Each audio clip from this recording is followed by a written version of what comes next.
I'm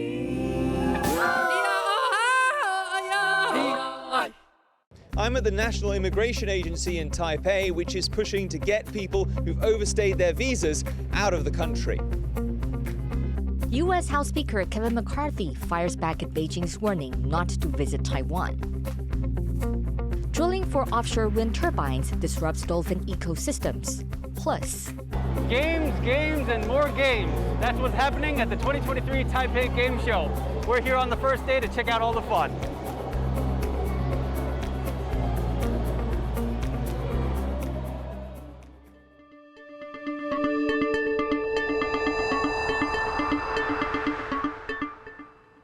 a warm welcome to TaiwanPlus News. I'm Betty Chen. Taiwan's immigration agency is encouraging people who've overstayed their visa to turn themselves in. The agency launched an amnesty program on Wednesday that cuts the fines, jail time, and entry ban migrants face, but only if they leave the country voluntarily. Stash Butler reports. The National Immigration Agency in Taipei is a busy place on the best of days, and it could be about to get busier still. That's because the agency has rolled out a plan to get people who are staying in the country illegally to come here and hand themselves in. Normally, if you're caught overstaying your visa, you face a fine of about up to $340, a stint in jail, and a ban on coming back to Taiwan for up to 6 years. But under the program, the fine gets cut to $70, there's no jail time, and there's no ban on coming back. That'll be true until June the 30th. The agency says the number of foreigners who've overstayed has ballooned since the pandemic began. I think it's about 71,000 overstayed migrants in Taiwan, and most of them are blue-collar migrant workers. Yiling Cho of Amnesty International says workers from Vietnam, Indonesia, Philippines and Thailand are the main targets of the plan, but she says the reasons they overstay remain the same. Blue-collar migrant workers don't have the freedom to change employers. That pushes some to run away and work illegally. Others overstay to earn more money to pay their debts to the labour brokers that brought them here. Once the amnesty plan ends, Taiwan's government actually plans to push up the penalties and entry bans to $5,000 and 10 years. Cho says that won't stop people from overstaying. If we just raise the penalty, I don't think it will really solve the problem. At the time of recording, the Immigration Agency had not responded to TaiwanPlus's request for comment. The agency hopes the amnesty and the threat of higher penalties later will encourage people to come forward. But rights groups say if authorities here are expecting a flood of penitent foreigners, they shouldn't hold their breath. Patrick Chen and Stash Butler in Taipei for TaiwanPlus. U.S. House Speaker Kevin McCarthy has said China, quote, cannot tell me where I can go. His comments came after Beijing warned Washington against McCarthy making a reported trip to Taiwan, possibly as early as this spring. James Chater has the story. U.S. House Speaker Kevin McCarthy emerging from the White House. The Republican here responding to questions about reports he will travel to Taiwan in spring this year, with pointed remarks for Beijing. Any reaction to China's warning against visiting Taiwan for you? I don't think China can tell me where I can go at any time, at any place. U.S. political news daily Punchbowl News first reported the Pentagon was in the early stages of planning the House Speaker's trip to Taiwan. Beijing urged Washington against the visit. 中方一贯反对建交国同中国台湾地区开展任何形式的官方往来。 China claims Taiwan as part of its territory, despite the Chinese Communist Party having never ruled the country.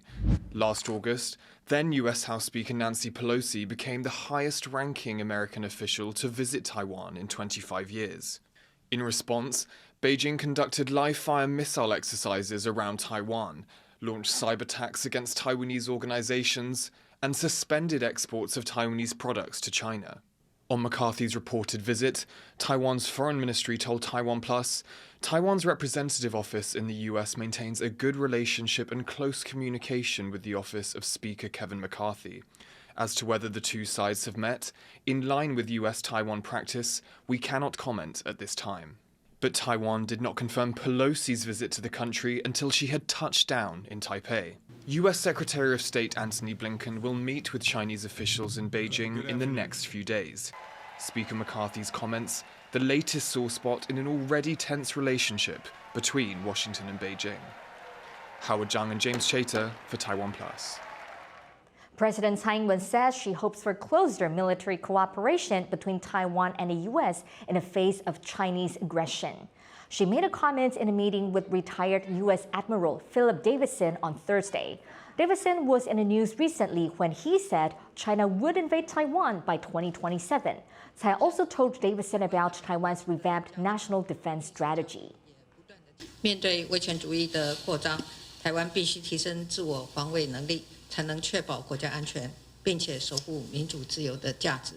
因此，我们以强化全民国防为战略目标，已经提出兵力结构调整的方案。 The Philippines has granted the United States expanded access to its military bases. That announcement came just a few hours after U.S. Defense Secretary Lloyd Austin met with the country's President Ferdinand Marcos Jr. The Philippines military says it will provide access to 4 more bases under an enhanced defense cooperation agreement originally inked in 2014. This could allow for faster deployment of U.S. forces in the region. The announcement is the latest deal Washington has struck with allies in Asia as it looks to counter China's increasing military presence around Taiwan and in the South China Sea. For more on the recent security developments between the U.S. and the Philippines and how they could affect Taiwan, our reporter Jaime Okan spoke to Aaron Matthew Lariosa, a Philippine security analyst based in Washington, D.C. What can you tell us about the significance of U.S. Secretary of Defense Lloyd Austin visiting the Philippines?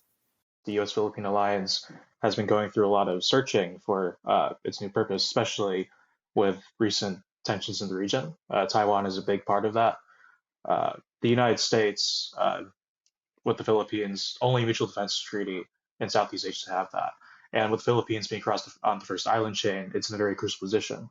So the United States is probably looking for basing access in relation to Taiwan contingency. And this is probably one of the top things on Austin's mind. Of course, Austin is keeping in mind the traditional focus of the U.S.-Philippine alliance. There's a lot of humanitarian and disaster relief operations. However, again, it's evolving. The American focus in the region is going up north, and it's really looking to leverage the allies and partners in especially the Taiwan area. And now there's talks about even more permission for the United States to use bases in the Philippines in the event of a Taiwan contingency. How significant do you think this is going to be going forward if something is going to happen in the region? This is basically the United States into all of Southeast Asia and on that southern part of the first island chain. The Americans simply cannot do extended operations, sustained operations without these bases. That's a really big thing. And of course, let's not forget a lot of these crucial Philippine island features within the Luzon Strait that, let's say, a Marine Littoral Regiment could get on them and essentially deny the area or at least hamper Chinese efforts to move within the first 2 second island chains. There's reports that the Balik-Katan exercises is the U.S. and Philippine war games. This could be the biggest ever. How significant will this be in sense of showing to other countries like China that these allies are united and there's going to be more security cooperation going forward? So this year's exercise really does build on what we saw in 2022.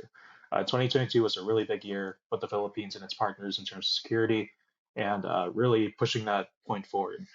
Especially this year, you have 16,000 troops. That's a increase from the 9,000 we saw last year. And the locations are really noteworthy. As I previously mentioned, those Philippine Luzon Strait features, a lot of the exercises will be taking place there. In fact, one of the provinces on Luzon is like directly on the strait, where they plan to fire off new weapons or new capabilities. There's a really clear message. That was Aaron Matthew Lariosa, a Philippine security analyst in Washington, D.C., speaking with Jaime Okan. The U.S. and South Korea have conducted joint military air drills. Heavy bombers and stealth fighters from both countries took part in the drills, which were aimed at deterring North Korean aggression. That's according to defense officials who oversaw the exercises. North Korea responded by calling the drills a, quote, extreme red line that threatened to turn the Korean peninsula into a war zone. Taiwanese car-share app iRent is under investigation for exposing the data of tens of thousands of its users. The names, addresses, phone numbers, and other personal customer information was discovered on a cloud server online without password protection.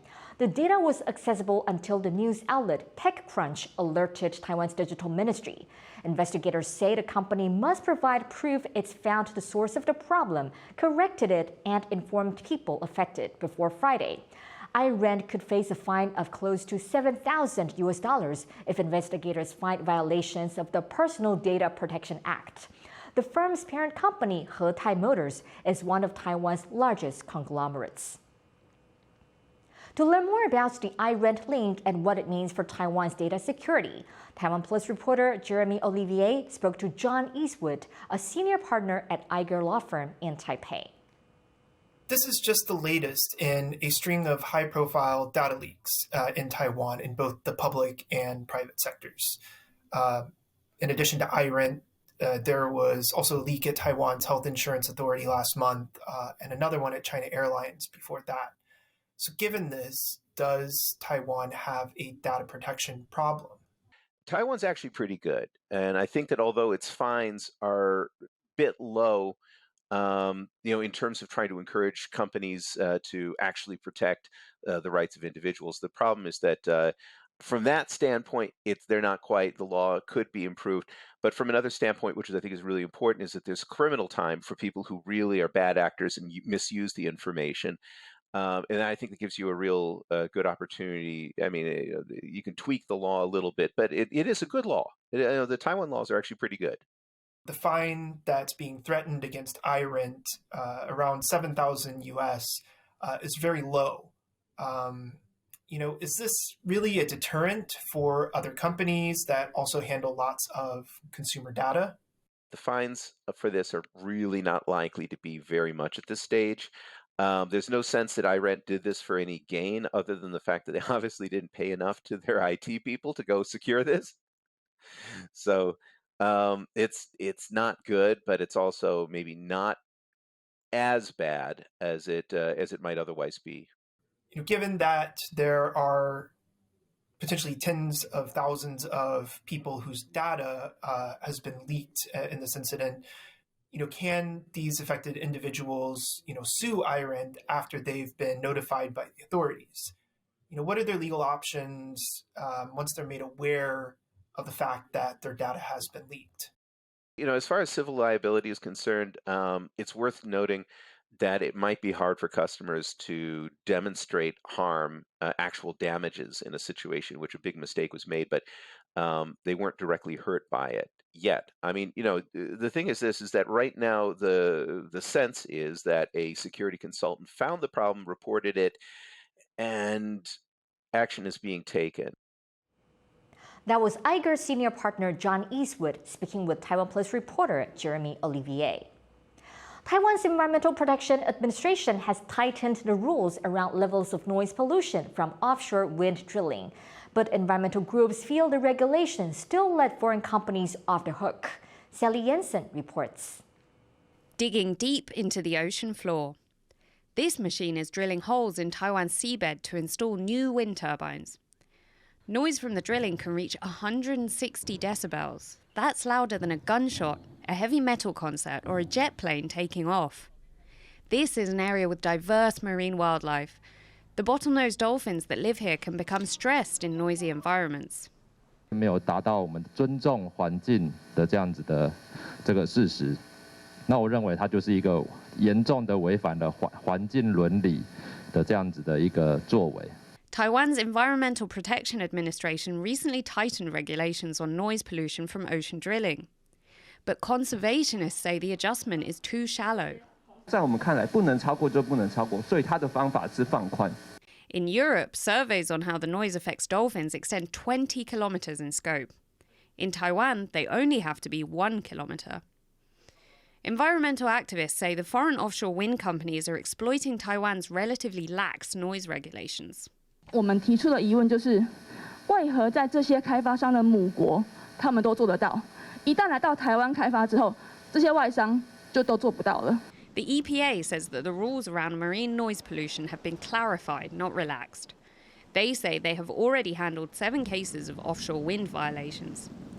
But with the country hoping to rapidly expand its wind power infrastructure, these dolphins may be living with the racket for a long time to come. Leon Lien and Sally Jensen for TaiwanPlus. A team of sea turtle rescuers in Taiwan is disbanding after 25 years on a job. That's amid a dispute with the government over funding. But as John Van Trieste reports, other groups are stepping in to make sure sea turtles in distress get the help they need. The lab of Professor Cheng Yijun is filled with sea turtles, from stuffed animals to taxidermied specimens. It's all evidence of 25 years spent saving turtles in distress along Taiwan's coastline. He says it's been tough but rewarding work. 其实我们有一段时间学得很辛苦，一天工作18个小时，完全没有任何执行。那其实都是一股热忱。But now, Cheng is hanging up his rescue equipment for good.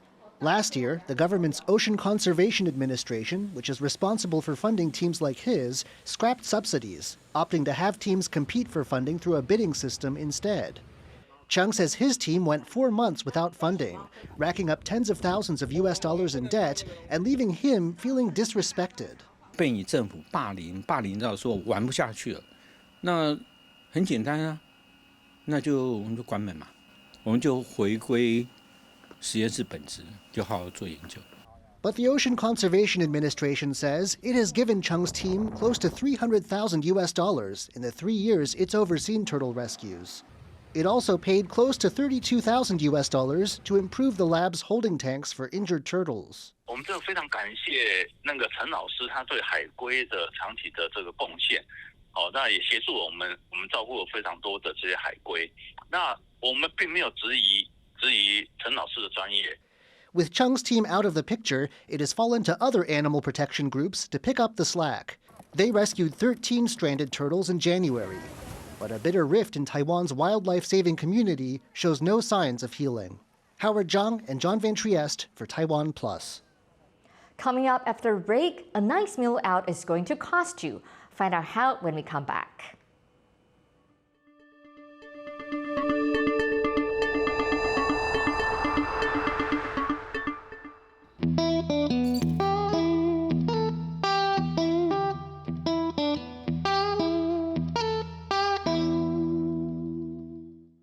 Thanks for watching TaiwanPlus. For more great stories from Taiwan's outlying islands of Matsu and around the world, follow TaiwanPlus on social media.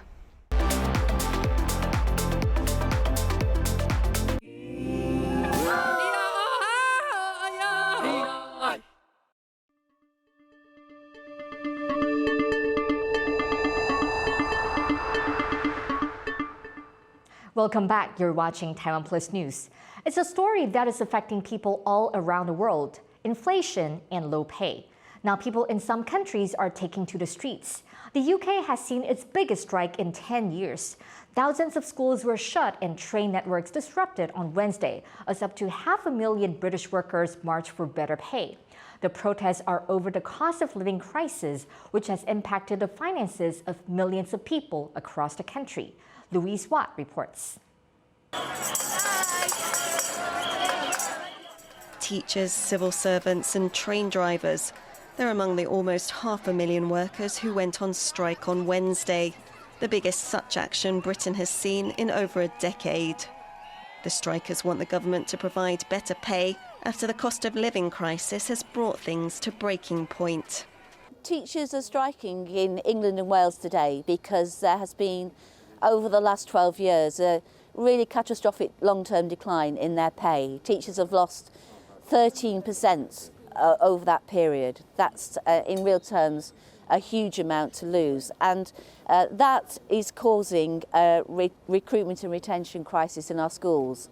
The British economy is reeling from inflation of 10.5%, its highest rate in 40 years, driven by soaring food and energy costs. While some expect inflation to cool, the International Monetary Fund on Tuesday said that Britain will be the only major economy to shrink this year, even worse than sanctions hit Russia. The government has offered a 5% pay rise to teachers, but unions are pushing for above-inflation rates. What do we want? 10%! When do we want it? Now! The government says the kinds of pay rises that teachers and others are asking for are unrealistic. We cannot risk fueling inflation with above inflation, inflation-busting pay rises. And we've been very clear on that point. You know, we have to look after everybody in the economy, and that is the very best way to get over this spike in inflation. Wednesday's demonstration is the largest, but just the latest in recent months of public and private sector strikes. And there's no end in sight to the pay disputes or the pain and frustration for ordinary Britons. Next week, healthcare workers, including nurses, ambulance drivers and paramedics, plan more walkouts. Esnaya Zhou and Louise Watt for TaiwanPlus. Taiwan is no exception to the cost of living crisis. Prices for both dining in restaurants and traveling abroad have gone up recently. Eric Gao has this report. Eating out just got a little more expensive. With inflation driving costs up everywhere, even some high-end all-you-can-eat restaurants are now charging more. Starting Wednesday, these buffets raised prices by up to $3 more per meal, an increase of around 10%. 今年真的是已经承受不住这个通膨这个涨价的压力，那么必须要做一些微幅的调整。It's not just food costs that are rising. After the busy Lunar New Year travel season, analysts say airfares were significantly higher in January. It's estimated that international flights cost 30 to 50% more than they did before the COVID-19 pandemic, even on budget airlines. And prices aren't going to go down again anytime soon. 预计到2024或2025之后才有办法恢复到疫情前的水平。 Whether it's eating out or traveling abroad, for now, inflation is here to stay. And it's set to continue taking a bite out of people's budgets. Rick Yi and Eric Gao for TaiwanPlus. The government could be handing out $200 cash rebates to most people in Taiwan by mid-April. That's according to Ke Jianming, a lawmaker from Taiwan's ruling Democratic Progressive Party. Ke said on Wednesday he expects the government will give out the money in a week beginning April 10th. But lawmakers still need to pass special regulations before that can happen. The government decided to redistribute the money after it took in more tax revenue than expected last year. Taiwan's new Premier Chen says the money will help people across society. 疫情来了以后呢，这个中低收入户还有中小企业以及有一些特殊的行业也受到了影响。我们也希望把这一笔经费呢做最妥善的使用，放在刀刃上。 The 2023 Taipei Game Show opened to the public on Thursday. It's one of the biggest shows of its kind in Asia. Leslie Liao was there on a first day to take a closer look. The name of the game is, well, games. It could be board games, cell phone games, computer games, console games, indie games, big AAA release, well, games. It's all here at the 2023 Taipei Game Show. Now, developers big and small have come here to Taipei Nangang Exhibition Center to show everybody what they've got. 275 vendors from 25 countries in 1,150 booths. That's what you can find at this year's event, running from February 2nd to February 5th. Industry heavyweights like Microsoft and Nintendo are here. But if you're into more niche stuff, you're good too. Asia's largest indie game festival, Indie House, has teamed up with Taipei Game Show to showcase over 100 independent games here. This year's Taipei Games Show is the first to take place since Taiwan lifted its COVID-related travel restrictions. That means people from all over the world can come, and they're here from places like... And I'm from Austria. I'm from Latvia. I'm from Italy.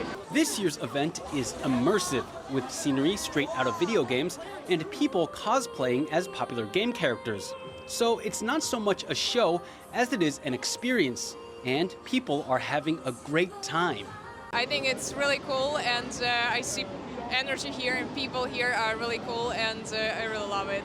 Like, they got cosplayers, they got streamers, and got broadcasters all here. So this is the reason why I'm here. Well, this is the first time it feels like it's the actual Taipei Game Show. I think like last year or the year before, it was kind of dead. It was very small, very quiet. Like the big people weren't here, like Nintendo wasn't here, Sony wasn't here. And this year, everyone's back.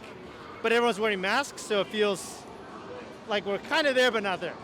One of the perks of coming to the Taipei Games Show is that people can play video games that haven't even been released yet. There are also tournaments and all sorts of freebies people can take home. And even if video games aren't your thing, the event also features board and card games. This exhibition center will be absolutely bumping for the next 3 days. Now, pandemic restrictions prevented people and businesses from attending in the past few shows, but there's none of that this year. So this year, it's all about games, games, games, and the people who play them. Ethan Sun and Leslie Liao for TaiwanPlus. A Taiwanese locomotive has just arrived in the UK on a 3-year loan. Alishan Forest Railway's DL34 diesel engine started the nearly 10,000-kilometer journey in November last year. It will be used on a Welshpool and Llanfair Light Railway, a historic line in Wales. The loan is part of an agreement signed between the two railways in 2017. The DL34 will be modified to fit the Welsh line before starting passenger service later this year. Thank you for watching TaiwanPlus News. Remember to download the TaiwanPlus app for more stories from Taiwan and around the world.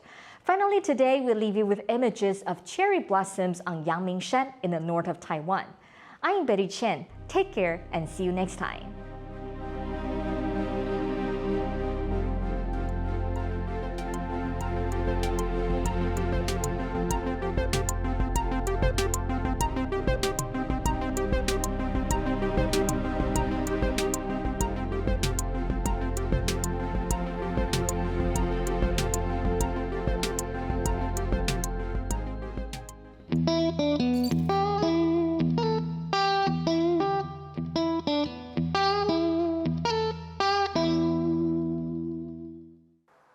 Thank you for watching Taiwan Plus. For more great news from Taiwan and around the world, visit TaiwanPlus.com and download the app.